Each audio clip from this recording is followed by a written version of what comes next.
अस्सलाम वालेकुम dear student, कैसे हैं आप लोग। हुनैन मैथ सिटी के साथ सर अली अकबर। आज हम chapter number 6 sequence and series class first year उसकी एक्सरसाइज 6.1 उसे कंटिन्यू करेंगे। इससे पहले वाले लेक्चर में क्वेश्चन नंबर 1 उसके फर्स्ट जो है वो आप लोगों के पास 7 पार्ट्स हम लोगों ने किए थे। आज उसके रिमेनिंग 3 पार्ट्स और साथ क्वेश्चन नंबर 2 लेक्चर नंबर 2 आज हम कंटिन्यू करेंगे। तो देखिए, पहले हम पहले क्वेश्चन के जो रिमेनिंग पार्ट्स रहते हैं उन्हें हम देख लेते हैं। पार्ट नंबर आपके पास यहाँ पे 8 जो आप लोगों को डिफाइन है, उसमें जो जनरल टर्म आपके पास है वो है a N is equal to n a N minus one, और इसके साथ ए वन की वैल्यू 1 गिवन है। ए वन आपके पास ऑलरेडी गिवन है और आपको यहाँ पे क्या कैलकुलेट करना है, first 4 terms of the given sequence, और उस सीक्वेंस की जनरल टर्म हमारे पास ये जो है ना इस फॉर्म में अवेलेबल है। तो आप लोगों ने क्या करना है, अपना क्वेश्चन जो कंटिन्यू करना है वो शुरू करेंगे। आप put N is equal to 2 3 4, क्योंकि 1 तो पहले से अवेलेबल है।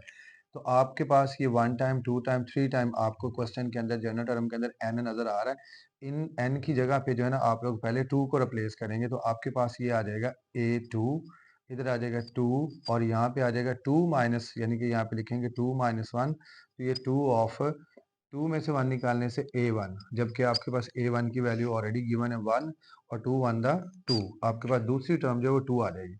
फिर आप 3 पुट करेंगे यहाँ पे A3, इधर आ जाएगा 3, और यहाँ पे A3 माइनस 1, तो ये 3 ऑफ A2 बन गया, और यहाँ पे 3 A2 की वैल्यू आपके पास ऊपर गिवन है 2, 2 3 से मल्टीप्लाई होकर 6 हो जाएगा।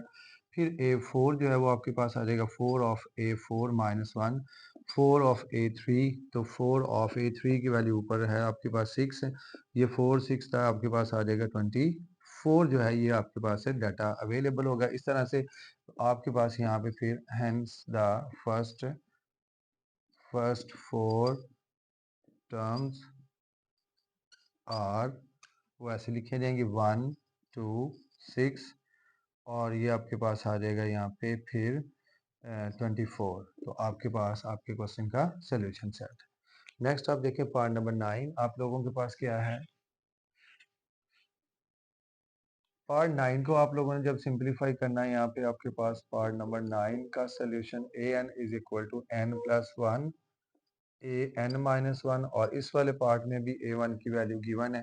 तो आप अपने क्वेश्चन को कंटिन्यू करेंगे। Put N is equal to 2 3 4, तो 2 रिप्लेस करने से ए टू बन गया।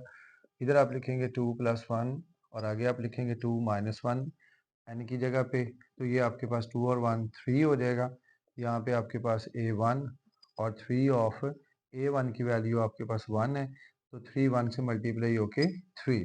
फिर आगे आप यहाँ पे A2 आपके पास आ गया। अब आपको A3 चाहिए, तो 3 3 पुट कर देंगे आप n की जगह पे। 3 प्लस वन, इधर आप 3 माइनस 1 करने से आप 2 लिख लें, डायरेक्टली 2 लिख लें, और ये आपके पास आ जाएगा 4, और A2 की वैल्यू आपके पास 3 है, तो 3 4 द 12 हो जाएगा। फिर नेक्स्ट A4, यहाँ पे 4 आपने पुट अप किया, 4 प्लस वन, इधर 4 माइनस 1 करने से आपके पास A3, तो ये आपके पास 5 हो जाएगा, और ये आपके पास 12 आ जाएगा, और 5 12 तो आपके पास क्या आ जाएगा 60। तो फिर इसी तरह आप यहाँ पे भी hence first 4 terms are 1 3 12 and 60। ये आपके पास आपके पार्ट का सोल्यूशन। नेक्स्ट आपके पास जो है जनरल टर्म फाइनल जो पार्ट आपके पास क्वेश्चन नंबर 1 का है, वो देखें आपके पास कुछ इस तरह से a N is equal to 1 over A plus n minus one into d है। तो आप क्या करेंगे, यहाँ पे पुट कर लेंगे एन इज इक्वल टू 1 2 3 4, 1 लिखने से A1, इधर आ जाएगा 1 ओवर ए प्लस एन की जगह पे आपको 1 माइनस वन इंटू डी, तो ये आपके पास 1 ओवर ए प्लस प्लस वन से कैंसिल होकर आपके पास 0 डॉट डी आ गया। तो 1 ओवर ए प्लस 0 डी से मल्टीप्लाई होकर 0, और फिर 1 ओवर ए प्लस 0, तो ए आ जाएगा। तो 1 ओवर ए आपके पास फर्स्ट टर्म आ गई। सेकंड टर्म जो आपके पास है A2, आपने 2 लिखा, इधर a प्लस एन की जगह पे 2 लिखेंगे आप, 2 माइनस वन इंटू डी, तो ये आ जाएगा 1 ओवर ए प्लस 2 में से 1 निकालने से 1 1 डी से मल्टीप्लाई होके डी, तो आपकी सेकंड टर्म ये है। फिर थर्ड टर्म आपके पास 1 ओवर ए plus 3 minus one into d, तो 1 ओवर ए प्लस आ जाएगा, 3 में से 1 निकालेंगे तो 2d बचेगा। फिर 4 आपने लिखा 1 ओवर ए plus 4 minus one into d, तो 1 ओवर ए प्लस 4 में से 1 निकालने से 3d। तो आपके पास फिर यहाँ पे फाइनल आप ऐसे बता दें, hence first 4 terms are 1 over A plus D, 1 over A plus 2d, और फिर 1/a+3d। तो इस तरह से आपके ये जो पहले लास्ट 3 पार्ट्स हैं वो आप लोगों ने कवर किए हैं। अब आप देखें क्वेश्चन नंबर 2। क्वेश्चन नंबर 2 के अंदर आप लोगों से मेंशन किया गया, पूछा गया आप लोगों से डिमांड की गई है। क्या आप लोगों से डिमांड की गई है? Find the indicated of the following, indicated terms of the following, indicated terms of the following sequence. आपके पास पार्ट नंबर 1 में जो सीक्वेंस डिफाइन है वो 2, 6, 11, 17 एंड सो ऑन A7 तक आपने मूव करना है। जब आपने अपना सोल्यूशन लिखना है तो यहाँ पे पहले लिख लें A1, 2, 3, 4, 5, A6 और A7। आपने ये सारी टर्म्स को लिख लिया, आपने 7 टर्म्स तक जो है अप्रोच करनी है और देखना कि इसमें क्या हो रहा है। फर्स्ट टर्म आपके पास 2 है। अब 2 के बाद 6 क्या कैसे आएगा? आप फर्स्ट टर्म यूज़ करेंगे, इसके अंदर आप 4 जब ऐड कर लेंगे तो आपके पास आ जाएगा 6। 6 के बाद 11 कैसे आएगा? एक सीक्वेंस इसके अंदर बनी होनी है।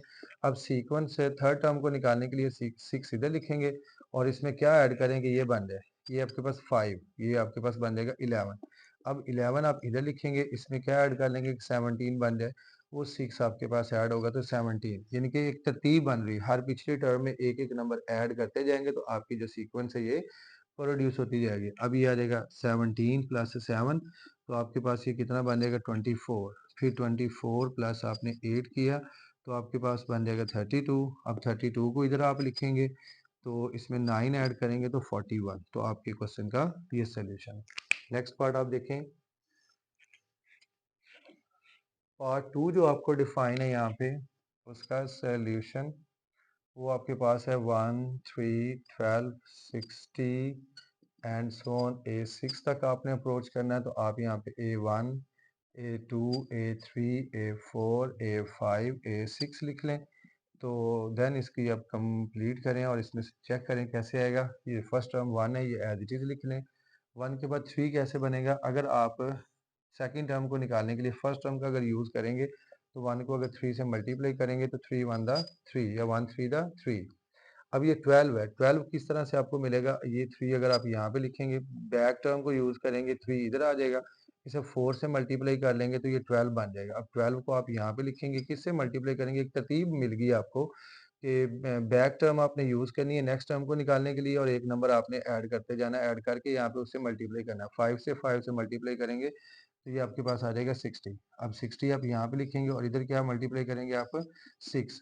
तो 606 और 6 से मल्टीप्लाई होकर 36। फिर आपके पास यहाँ पे 360 multiplied by 7 is equal to, तो ये आपके पास कैलकुलेशन क्या होगी? इसे मल्टीप्लाई कर लें, 700 और 7 6 था 42, तो 2 4 कैरी हो जाएगा, ये 21 और ये ऐड होके 25 यानी कि 2520। ये आपके पास आपके क्वेश्चन का सोल्यूशन।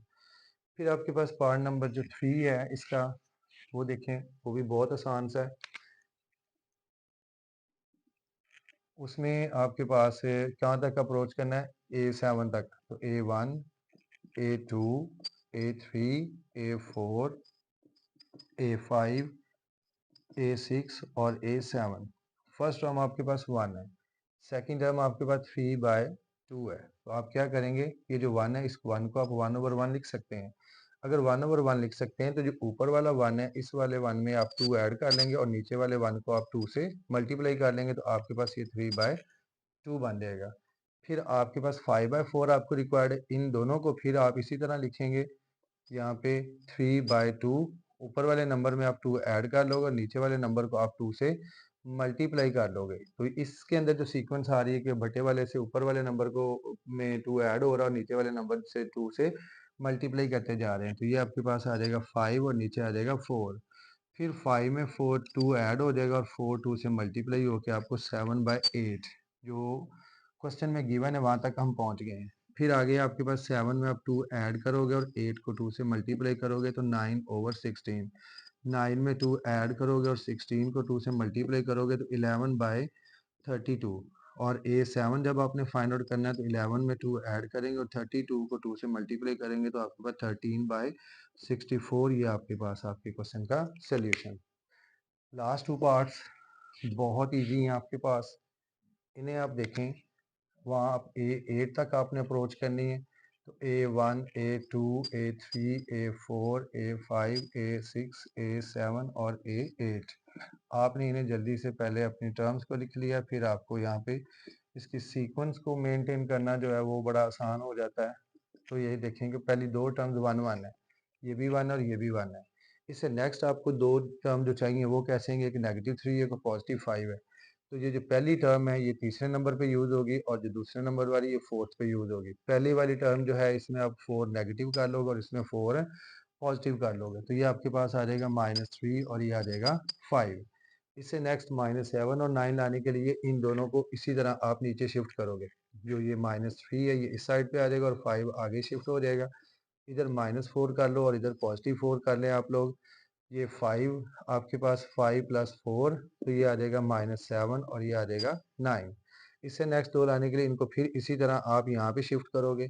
-7 और 9 को माइनस वाले में -4 हो जाएगा और प्लस वाले नंबर में +4 हो जाएगा, तो -11 और ये आपके पास आ जाएगा 13 आ जाएगा। तो ये आपके क्वेश्चन का सोल्यूशन। इससे लास्ट पार्ट जो है वो देखें आप। लास्ट पार्ट आपके पास जो है वो भी A8 तक अप्रोच करना। उसमें आपके पास है फर्स्ट टर्म 1 है, सेकंड टर्म आपके पास जो है वो -3 और 5 है। तो नेक्स्ट टू टर्म्स को लाने के लिए इसी 1 को आपको 2 टाइम यूज़ करना पड़ेगा। 1 और 1, पहले 1 में आपने -4 कर लिया, दूसरे 1 में आपने +4 जो है ना वो कर लिया। तो ये आपके पास आ जाएगा -3 और ये आ जाएगा आपके पास है 5। अब इन्हीं दोनों नंबरों को फिर इसी तरह आगे लेके आएँ। ये -3 और ये 5 माइनस वाले में माइनस कर लिया, प्लस वाले में प्लस कर लिया, तो आपके पास ये 2 टर्म्स नई प्रोड्यूस हो गई। अब फिर इनको आगे यूज़ करेंगे -7 और 9 को, तो माइनस वाले नंबर में माइनस और पॉजिटिव वाले में पॉजिटिव ऐड हो गया, तो ये -11 और ये आपके पास 13। आगे आपके पास सिंगल टर्म A8 है, तो ये कैसे आएगी, बारी आपके पास A6 की आगे आने की है, तो यहाँ पे -11 और -4 करने से -15। तो आपके पास ये आपके पास इस पार्ट का सोल्यूशन। तो स्टूडेंट मैं उम्मीद करता हूँ कि आपको ये लेक्चर अच्छे से समझ आया होगा और ये छोटे-छोटे क्वेश्चन जो सीक्वेंट एंड सीरीज से रिलेटेड है इन्हें अच्छे से प्रैक्टिस करें और हुनैन मैथ सिटी के साथ जुड़े रहें। अपना ख्याल रखिएगा। खुदा हाफिज़।